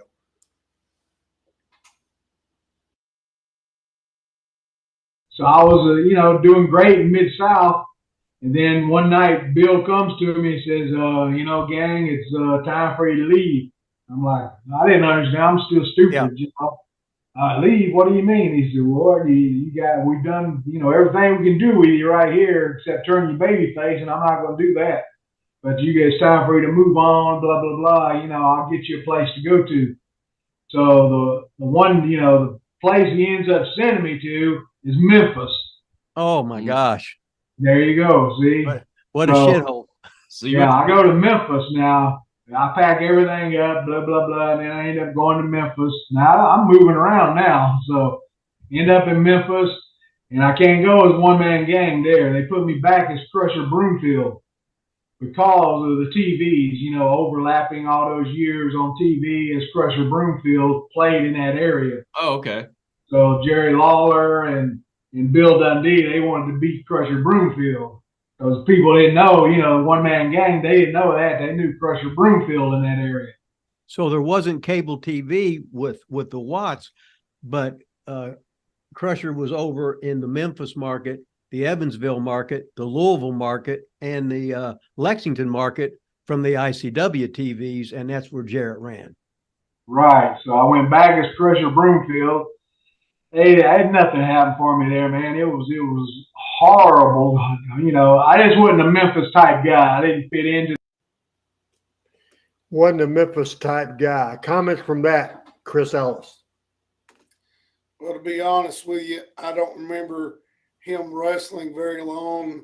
This second run in Memphis, obviously, I remember when he was Crusher Broomfield and went to Watts, got over big down there with Akbar as his manager. But I don't remember his second time. He wasn't there very long when he came back. I can't tell you much about it. And I sure can't speak. I can't speak to the money part because I wasn't the one getting paid. And I can't speak for his money at all either. Comments on that, Pat Trammell? Well, I mean, it just seems, how many wrestlers do we know that had, and Randy and Michael, you probably can name them, that had a great run somewhere, not that he ever did in Memphis, but came back 4 or 5 years later, and the chemistry just wasn't the same, or the roster wasn't the same.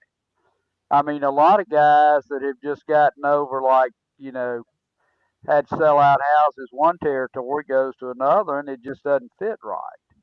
And there's lots of the Fabs, and they were over in Memphis, went somewhere else, didn't work out. So that happens that happened in every single territory. And Greg says some made money, others starved, and people starved in other territories as well. There's no doubt about that. I won't, because we hadn't heard from him in a few minutes. Again, a big part of doing this show today was Adam Dunn. Do you have, at this point, I think we get the point of the Conrad, Tony Schiavone stuff. So I think we can get away from showing any more of that. But again, the reputation of the Memphis territory, we've heard forever. It does make me hot. I think it's the best wrestling television show. Sure, we had bad ones and had bad times, but certainly I'm awful proud awful proud. Thank God I was born in the Memphis market where I got to grow up in this situation. What additional comments would you like to make as we have 15 minutes or less left in the show? Yeah, no, just my whole point in looking at this was just I just couldn't believe, and I think we did hear the comment when we played it back earlier, that Memphis, that this was like the worst wrestling show that they had ever seen. And that comment on any Memphis wrestling show compared to anything else that's out there, to me, is just an unbelievable comment to see. And like I said, just how they talked about Memphis wrestling at all was just, I don't know, the whole thing, just trying to even get through that episode and watching it was just maddening. So we'll go now to see if Michael St. John has any comments. For things you might have heard over the years of wrestlers negative about Memphis, or comments that you might have about Ole Anderson, Tennessee, bullshit name of the Memphis style, or that interview with the one-man gang? First of all, I think the old let's take it from the start on that video. Was that Bill Apter, the white-headed guy? No, that was Rip Rogers, who's not a big fan of the Memphis territory. Rip Rogers, who later became top trainer for OVW and Jim Cornette. Okay, all right. I looked at him and I thought I said, God, is that Apter? But anyway, the Memphis bullshit thing between Ole and I think that was a personal grudge with him and Jerry Jarrett. I think Ole Anderson, and I've worked with Ole. I've talked about working with him up in Cleveland, Tennessee, and doing that taping and all. Ole didn't have anything good to say about Jerry Jarrett, and I think that all stemmed from back in the day when they put the Chattanooga thing together, the Great Chattanooga Experiment, which I was also a part of. Yeah, and I think that all went back to that, and I think Ole had a little bit of a burr in his saddle or a little bit of grudge with Jerry. And I told you, I've explained before that come to Saturday Channel 3, and one day one Saturday it looked like Georgia Championship Wrestling, and the next Saturday it looked like Memphis. And that was true. So I think a lot of that goes back to that. I've heard wrestlers knock money from the first day I got into ever got involved in the business. But I will say this about the one-man gang. The last time I saw him, my daughter was a senior at LSU. I went to a club with her, to a bar, and he was the bouncer. Great career. Was he nice to you? Yeah. No, he was fine. We talked a little bit, and in fact, he knew me from the Memphis show, and I mean, he was never not nice to me, but he was out of the business at that point, and that 2005, maybe 4 or 5. I think one of the things that Conrad was trying to make out of this, and didn't do a real good job picking the video to talk about it, because it was a big deal. I think Vince McMahon himself is the greatest heel in the history of the WWE, maybe one of the greatest heels in the history of wrestling, because that dynamic was unbelievable. I got 3 videos, and I want to explain to Adam the one I want. The video from the match, it was Jerry Lawler against Paul Neighbors. Vince McMahon was at ringside. Pat Patterson was at ringside. This was from 1993. This wasn't from the period that Conrad was talking about, or Tony Schiavone was talking about it. It happened 3 or 4 years before. This video is on the clip side, and we want to take a look at that. Paul Neighbors against Jerry Lawler, Vince McMahon on the microphone, and you see Vince McMahon 3 years before he did it on his own TV, becoming Mr. McMahon. Now, if I was producing Tony Schiavone and Conrad Thompson, this is the video that I would have showed on the program they did, Whatever Happened When. This is Vince McMahon's first appearance as a heel, and let's watch. Now we take a look at some highlights right here of a match that occurred a few days ago between the King, Jerry Lawler, and referee Paul Neighbors. Neighbors had as his second Vince McMahon. Take a look.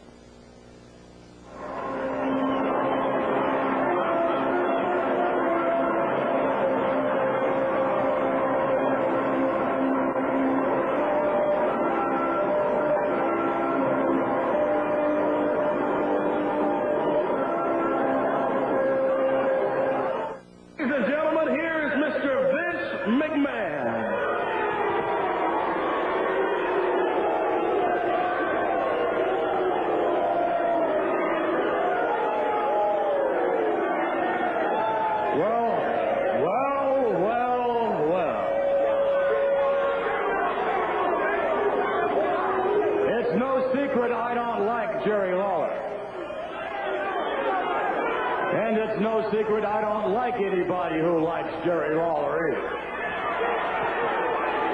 I'd like to introduce you a man standing in my right. His name is Pat Patterson, one of the all-time great wrestlers. And if you come close to me, you're going to answer to Pat Patterson. Here we go. Jerry Lawler, Paul Neighbor. Oh, no. Paul's out again. Lawler's after him, though.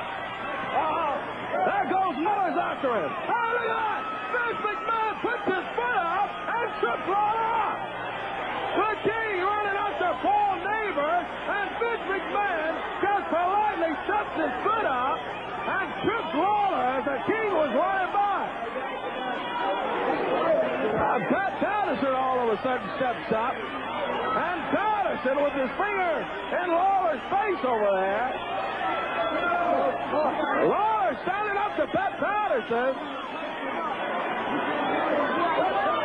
And Patterson telling the King that he's got to get by him to get to Vince McMahon. Oh, yeah. And McMahon just sits there like nothing ever happened. Paul Neighbors nails Lawler from behind, and Neighbors goes after the King. And Neighbors slides out in a little conference with Vince McMahon out on the concrete floor here. Lawler jumps out. Oh, look at this. Patterson gets up and says, "You're not going anywhere." Lawler just pushes Frank Morrell back, and Pat Patterson standing up. Patterson telling Lawler that he's not going to let him by. Oh, Lawler throws Pat Patterson into a ring pole, and Vince McMahon, sitting down ringside, the King pulls his strap down, and he's inviting Vince McMahon to stand on his feet on here. McMahon won't get up yet. Vince McMahon sitting down in his seat, and finally McMahon stands up, and Lawler's begging Vince McMahon. He's begging him to hit him. McMahon takes his jacket off, and Vince McMahon takes off his suit coat. Oh, and he nails the King with a right hand. Vince McMahon hauls off and nails Lawler with a big right hand. Takes the King and whips him in the ring. He and Pat Patterson. Well, big advantage for Paul Neighbors in there.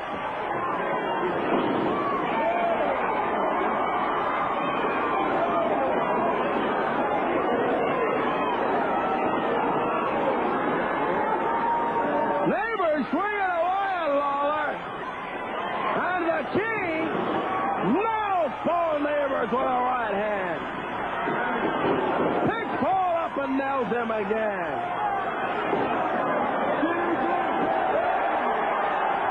Lawler's got Paul Neighbors, setting him up with a pile driver.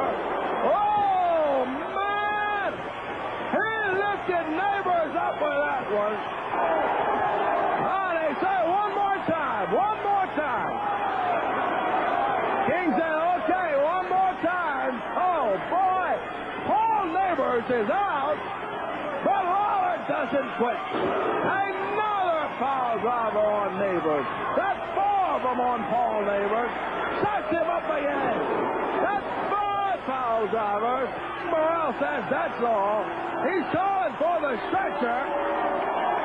Well, Paul, I hope you enjoy your trip. And you know, I forgot, I got one more little going away present for you. Oh boy, the King says he's got another trip, something else for Paul Neighbors. Lights up fire and throws it on Paul Neighbors.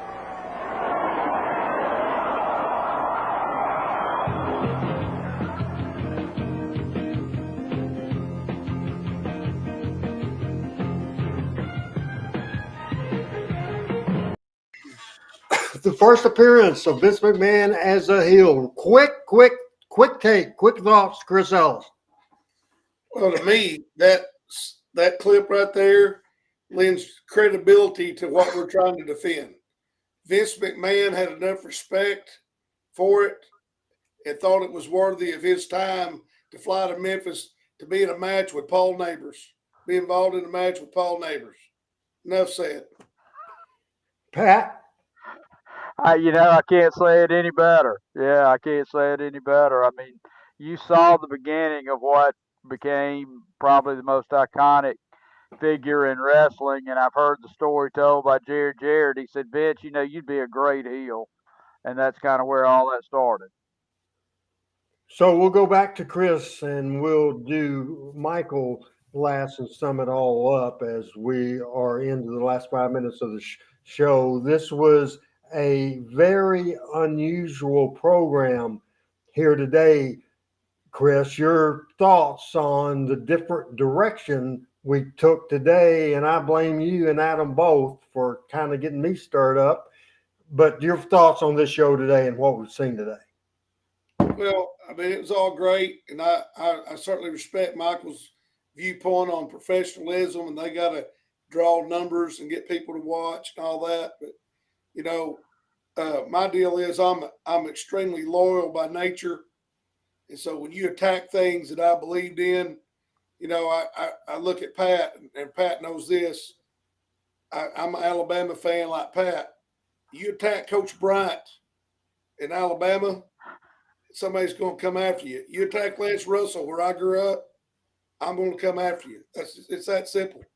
I mean, it's on the same, and most people wouldn't understand that if you didn't grow up where we grew up. But Coach Bryant in Alabama and Lance in the Memphis region where we grew up are legends. They're both legends in their own respective ways. And so you're going to go to, I just hit a chord with me. I didn't like it. I've never been impressed by Shivani anyway. And then what I thought was lack of professionalism. Like, I don't do this for a living. I do this because I love it. And I prep for this freaking show every time I'm on here. Be a damn professional. Do your job. You're getting paid to do it. I do this for free, and I prepare for it. I'm getting mad all over again. So, okay, Pat's got to get out of here. His kids are coming in. So final thoughts real quick, Pat Trammell. Yeah, I love to see a passionate Chris Ellis. That's what I like. God, Coach Brian, and Robert E. Lee are always watching us, Chris. But it was a great show. We said some things that need to be said. We take, we have a lot of fun with this. We have a lot of fun with the business. But, we should celebrate all wrestling. We know, because we have been with it and lived with it and study it to this day, how special Memphis wrestling was. And you attack one of us, you attack all of us, which is our friends have been supporting that for the last 2 hours, and I appreciate it, and I appreciate the small part that I am of this, and I'm honored by it. Go have fun with the kids. Glad they're home safe. That is Happy Thanksgiving, Pat. Happy Thanksgiving to all of you. Love you all. One of the points that I'd like to make right now, and I encourage people to go to the show from whatever happened when Tony Schiavone and Conrad Thompson, and watch the whole thing, because we did not show the part where I thought, honestly, Michael, I thought of Tony Schiavone was more knocking. What I got out of it, Tony was knocking the show and knocking Memphis wrestling.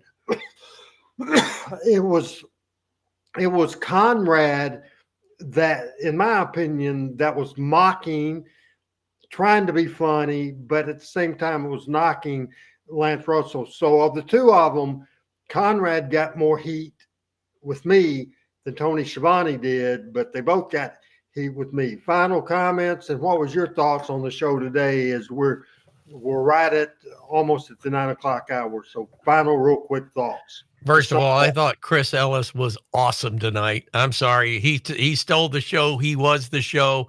I love your passion, Chris. I love you as a brother, just like I love Randy and Pat. But let me tell you, tonight you were spot on, and You did your homework, and God bless you. Thank you, because you made this a fantastic show, in my opinion. As for the show, I watched it, and I watched it knowing that I've been in the, like I said, in the business 55 years. Pat thinks I'm younger, but I've been in the broadcast business for 55 years, and I've been in the pro wrestling business since 1978. I take that back, since 1976, because I actually did that stint in Memphis for when the crossover between 13 and 5 occurred. But I've got to say, shows are done to get audience, to get reaction, to build it from, and I'm looking at it probably from a different angle than you guys are, because I'm in the business. As far as the heat goes, everybody has their own opinion. I thought Conrad got a little bit more boisterous, but I think it was because of what Tony had led him into doing, and he was sort of like riding the crest of the wave. But listen, I could sit here and I could knock stuff that every wrestling promotion has ever done. I could knock podcasts from hither to yon. But again, it's one of those shows that I think we're absolutely right, because somebody has attacked Memphis wrestling that is outside the circle. That's not only outside the circle of Memphis wrestling, but outside of the circle of Memphis wrestling fans, who by the comments tonight are worldwide. And I think that's unfortunate. I'm disturbed about it, but we're not going to stop it. It's the situation of the world we live in today. And there'll be more. This won't be the first. But I'm one of these people that, if you're going to take a shot at me, you better have a gun. And because, as Nick Saban would call it, rat poison. All this is a big old dose of rat poison. And so it is what it is. But for the show and for the job Randy and Adam did tonight, my God, you guys were tremendous. So thank you for allowing me to be a part of it. And Chris, fabulous. Thank you, Michael. Happy Thanksgiving, Michael. Have a good one. God bless you. Thank you, Randy. Tell Joshua this show says Happy Thanksgiving, and have fun and eat some turkey. And hide some eggs. Absolutely. Had some eggs for sure. Happy Thanksgiving to Chris. Thanks to him. Thanks to Michael. Thanks to Pat Trammell. And a special thanks, because I couldn't do the show without Adam Dunn. We'll return next Monday. Power Pro Wrestling. Watch along. We're getting to the end of the tenure of Jim Cornette booking. I'm about to start taking over, so business is picking up in Power Pro Wrestling.